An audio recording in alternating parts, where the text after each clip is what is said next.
Hey everyone, Jen here, and today I am talking to you about my self-practice or home practice tips. If you are fortunate enough to practice in a community, that is awesome. I think these can actually still be really helpful for you, so stay tuned to hear them.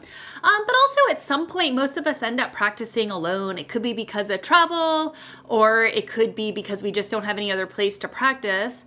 But sooner or later, most Ashtanga practitioners end up practicing alone, and it's just sort of something that happens with the practice because the practice makes you so independent in your own practice that you have the ability to practice alone. You're not constantly waiting for somebody to tell you what to do next. You know what to do. You drive your own practice. So as such, most of us end up practicing alone at some point. And let me promise you, it is possible to advance your practice while practicing alone. I practiced by myself for about 8 years, and I advanced my practice tremendously in that time. It is possible to move forward, even if you are not under the daily guidance of a teacher. And I think in some cases, you probably advance more quickly practicing alone. That said, I've got some tips for you. First one, get enthusiastic about your practice. Show up like you really want to be there. Show up for yourself when you're doing your practice. Say things like, I get to go practice, not I have to. Really, get enthusiastic about your practice. It makes a tremendous difference. Show up like you really want to be there, like it is the most important place in the world for you to be at that time. Like there's nothing else you'd rather be doing. And I do think that pretty much guarantees you to have a pretty damn good practice. So show up with enthusiasm. That's my first one. Second, prioritize your practice basically above everything else. So maybe not above your family, but really above everything else. Prioritize your practice. Put it on your calendar so that you know it's happening, so that the people around you know it's happening. If you're able to, dedicate a specific space to practice.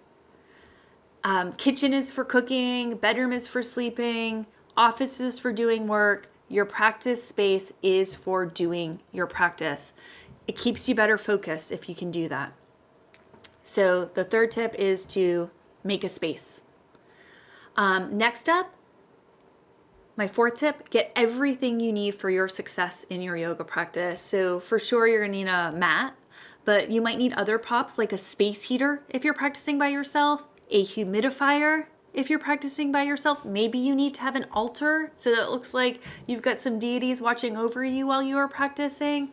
Whatever you need to have a successful practice, get it. Have it in your space so that you don't need to get off your mat and look for it, and you don't need to make excuses for yourself. Okay? Next up, stop while you're ahead. And I know that kind of sounds silly, but I mean it. Like before you start getting really distracted, or if you find yourself making to-do lists, or before you get hurt, just stop while you're ahead.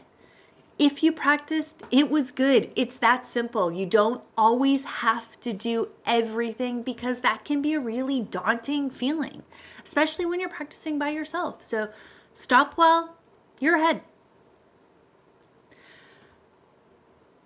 When you are stuck on a bigger posture, break it down to the fundamentals. This is huge. So break down your bigger postures into identify their fundamentals first, and then go back and work on the fundamentals. I'll give you an example. Ekapada Shirshasana. People get stuck at that pose for a really long time, and it's not particularly fun when you're working on it. But you can break that down into Parshva Konasana from the standing sequence. You can break it down into Janu Shirshasana or Baddha Konasana from primary series. So big postures break down into their fundamentals. Go back and work on the fundamentals with new enthusiasm and a new eye. Record your practice. I know that's risky because phones are tremendous distractions, but because no one else has their eyes on your practice, you need to have your eyes on your own practice. Record your practice, maybe not every day, but occasionally. Go back, watch the video with a critical eye, but without emotion, and see what you see, because I can guarantee you, you're gonna see something. How things feel in our bodies does not necessarily equate to what we think they look like. And that's important when you're practicing alone. No one else is watching you. You have to watch yourself. Listen to audio classes. Not every day, but occasionally. Listen to an audio class. I love listening to a lead primary. If it's one of those days when I am just barely getting on my mat, when I'm just barely making it, I listen to a recording and then I do it. And then next thing I know, an hour and 15 minutes later, poof, practice is over and I already did primary. You did it. And that's huge. Getting on your mat and doing it is everything when you're practicing by yourself. Okay, next up, try to occasionally schedule a retreat or a workshop or drive an hour and go to a Mysore class, but schedule some kind of a group yoga activity to keep you inspired.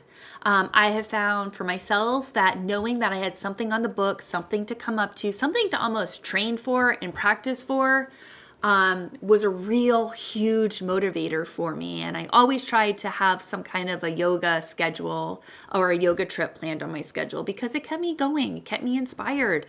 Those dark, cold, and early mornings when I was practicing by myself, knowing that I had a trip to see my teacher on the horizon was huge. So try it, see if that helps you. Invite a friend over to practice with you. If you have a yoga buddy, occasionally invite them over. Make space for one more. Even the energy of one other person can be tremendously impactful. Or maybe even occasionally FaceTime with a yoga friend. I teach yoga privates online. Schedule a private with me. We can do a yoga private online. So that could be another option. And then finally, this is my last tip for now.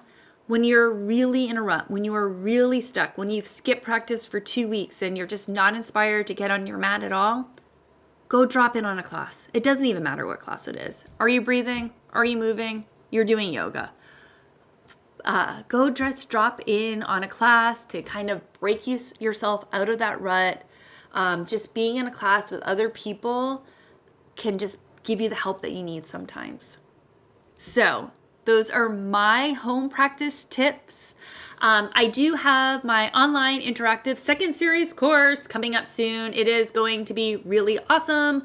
And I am doing a second series challenge leading up to it. So if you go to the link in my bio, sign up, you'll be invited to the challenge, which is going to start next week. So thanks for tuning in. I hope this helps you in your home practice or self-practice journey, or heck, even if you're practicing in a community.